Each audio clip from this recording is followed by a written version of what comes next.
बच्चों, हम सभी लोग कहाँ रहते हैं? बिल्कुल सही, हम सभी लोग परिवार में रहते हैं। परिवार के सारे लोग कैसे रहते हैं?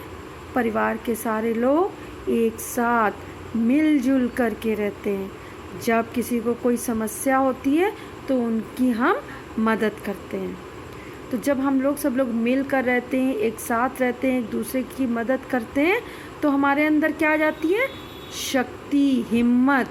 और इस शक्ति के द्वारा, इस हिम्मत के द्वारा हम किसी भी बड़ी से बड़ी समस्या का सामना कर सकते हैं।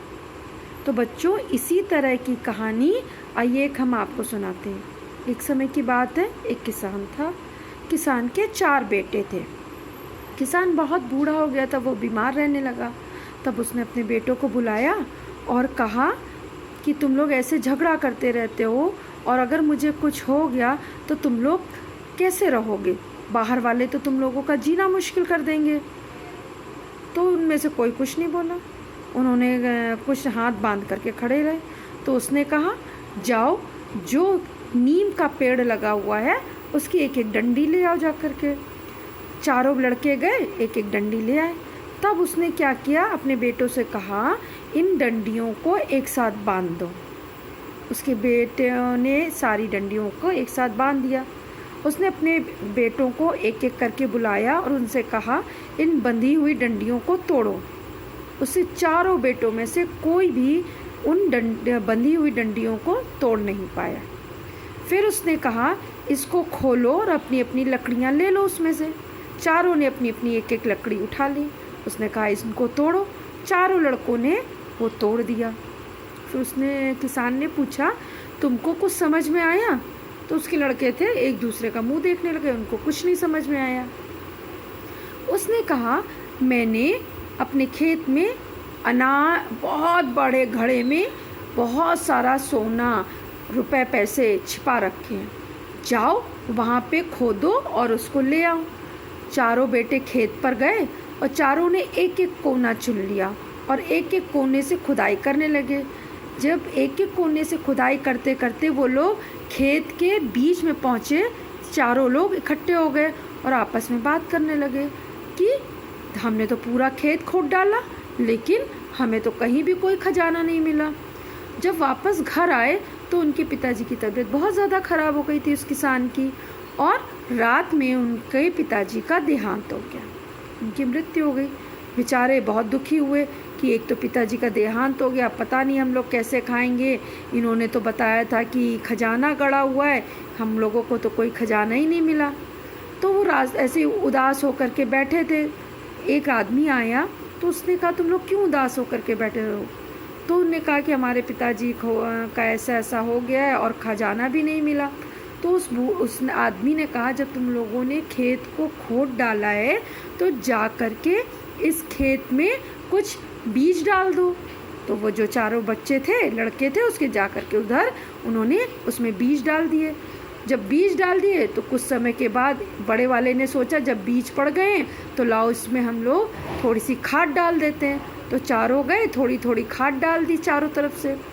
फिर उसके बाद 2-4 दिन के बाद गए कि बीज भी पड़ गए, खाद भी पड़ गई, अब पानी डाल देते हैं। तो चारों भाइयों ने एक एक कोने से पानी लगाना शुरू कर दिया। कुछ समय बाद देखा कि उनके खेत में बहुत अच्छी फसल लहलहाने लगी। जब बहुत अच्छी फसल लहलहाने लगी, तब जाके उन लड़कों को समझ में आया कि पिताजी क्या समझाना चाह रहे थे। उनको समझ में आ गया कि जब हम एक साथ रह कर के कोई काम करते हैं तो हमारे अंदर शक्ति आ जाती है, और उस शक्ति से, उस बल से हम किसी भी समस्या का सामना कर सकते हैं। और पिताजी हमें यही बात समझाना चाह रहे थे उन लकड़ियों के माध्यम से और खेत में खेती करने के माध्यम से।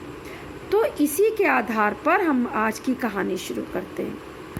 समुद्र के किसी कोने में मछलियों का एक समूह रहता था। समूह की सारी मछलियाँ लाल रंग की थीं, लेकिन उनमें से एक मछली काले रंग की थी। उसका रंग काली सीपी जैसा था।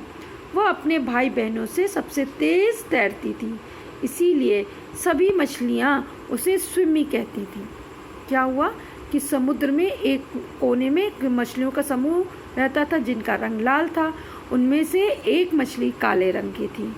वो मछली बहुत तेज़ दौड़ती थी, इसीलिए उसके भाई बहन जितते थे उसको स्विमी कहते थे। एक दिन पानी की लहरों को तेज़ी से चीरती हुई एक भूखी विशालकाय टूना मछली वहाँ आ गई। उसने एक ही बार में सारी लाल मछलियों को निगल लिया। स्विमी तेज दौड़ती थी, इसीलिए किसी तरह वहाँ से बच निकली। गहरे समुद्र में वो तेजी से तैरती हुई दूर निकल गई। वह समूह की दूसरी मछलियों को खोकर अकेली हो गई, इसीलिए वह बहुत डरी सहमी उदास थी। अब एक बार क्या हुआ कि जहाँ वो लोग रहते थे अचानक से एक बहुत बड़ी टूना नाम की मछली आ गई और वो सारी लाल मछलियों को निगल गई। लेकिन स्विमी जो थी वो बहुत तेज़ दौड़ती थी, तैरती थी, इसीलिए वो बच करके वहाँ से निकल गई और गहरे समुद्र में जा कर के छिप गई। जब वो दूसरी मछलियाँ से खो गई, अलग हो गई, तो बहुत उदास रहने लगी, है ना, और डरी भी सहमी रहने लगी। डरी सहमी इसलिए रहने लगी कि ऐसा ना हो कि कोई विशालकाय मछली आ जाए उसको खा जाए। लेकिन समुद्र तो बहुत खूबसूरत था, अद्भुत जीवों से भरा होता था।